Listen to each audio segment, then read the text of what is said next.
Guys, I just woke up and I thought I was dreaming. And for some, it was a nightmare.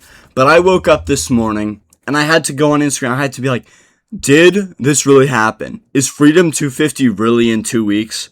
Like, is it just in 2 weeks? Did it not just happen? Am I, was I asleep? Was I dreaming? And I wasn't. Ilia Topuria came out and walked into jabs, not respecting Justin Gaethje's power at all. The technical, the precise, the smart strategy of Ilia Topuria that we are used to, that we've seen time and time again, right? The combinations, right? The setting up of things, right? Setting up Volk to get into that right hand, piecing up Holloway, getting that combination on Holloway. Doing these things that have made him who he is. He had none of that. I feel like his game plan was walk out there, don't respect Justin Gaethje's power at all, and just, and still knock him out. But what happens when you can't knock someone out? What happens when that chin is too thick? What happens when you're so pieced up that you no longer have that power, right? This is what happens. Ilia Topuria has always done something like this, where, in the second round, where he empties his gas tank, he goes all the way for it. But he's always done it intelligently, to a certain extent. Even though he's overswung a lot, he's still done it, in a kind of intelligent manner. You crumple someone over with body shots, and then you go with submissions. Now, I'm just a UFC casual. I'm just an MMA casual, right? I just watch RAF sometimes, right? I don't really know anything about the sport, but just off of that, watching that fight, I knew something was just completely different. I mean, he lost everything. He lost his wife, okay? He lost his belt. He lost all of his aura.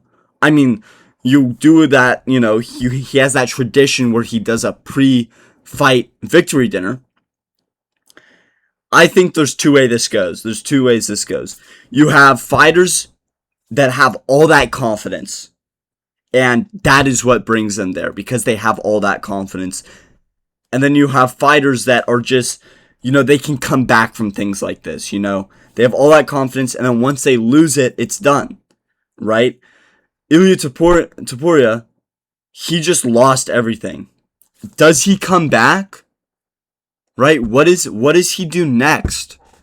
I think if he gets a rematch with Justin Gaethje, he'll destroy him. But I mean, I don't even know if I couldn't come back to the sport after that. Okay? After just getting destroyed like that. I mean, Justin Gaethje didn't do insanely well. Right? He was doing a lot better than Topuria, but it was just, I can't believe it. Ilia Topuria, people were saying this guy was the GOAT. He still might be the GOAT if he comes back. And he could, I truly believed he could beat Islam Makhachev. I truly believe that he could beat Arman Tsarukyan, which is less of a stretch, right? But you lose to a 37-year-old Gaethje? 1-8? You had the odds in your favor. This is the year for upsets. It's insane. It's insane. And how Ilia Topuria comes back will basically decide if he's the GOAT, or if he is going to be in that conversation, or if he's not. Because so far, you could argue for Ilia Topuria's record being better than Khabib's. And then he has that one on his record now. Insane. I still can't believe that he lost that fight.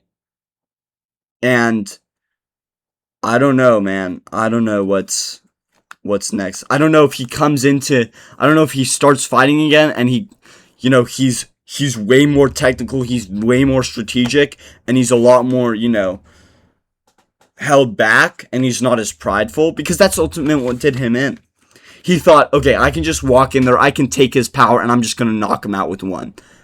I'm just gonna go in there, things go bad, I'm just gonna wrestle him and submit him there. Alright? That's what he was thinking. I think that's what he thought. Okay, if I don't knock him out first round, then second round, I'll just wrestle him and take him out.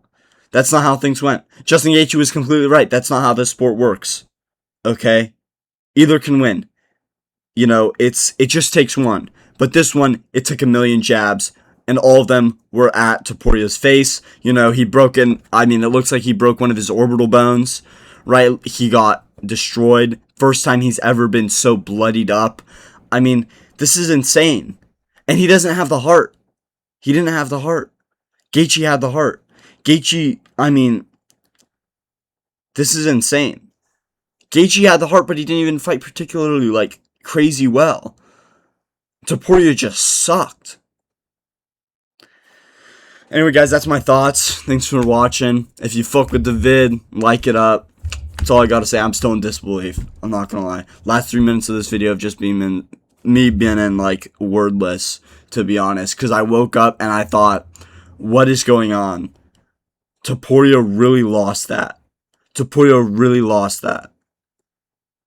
Justin Gaethje is just that good, guys. Khabib is just that good. And it pisses me off that Khabib fans are going to be like that.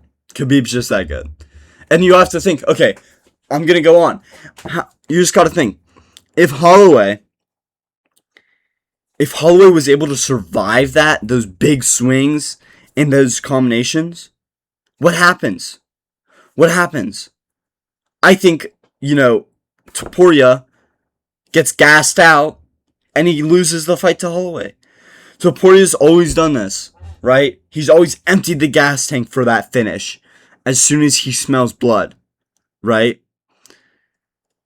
But, you know, you don't go for the finish by getting someone to the ground with body shots and then going for submission to give him that time to heal.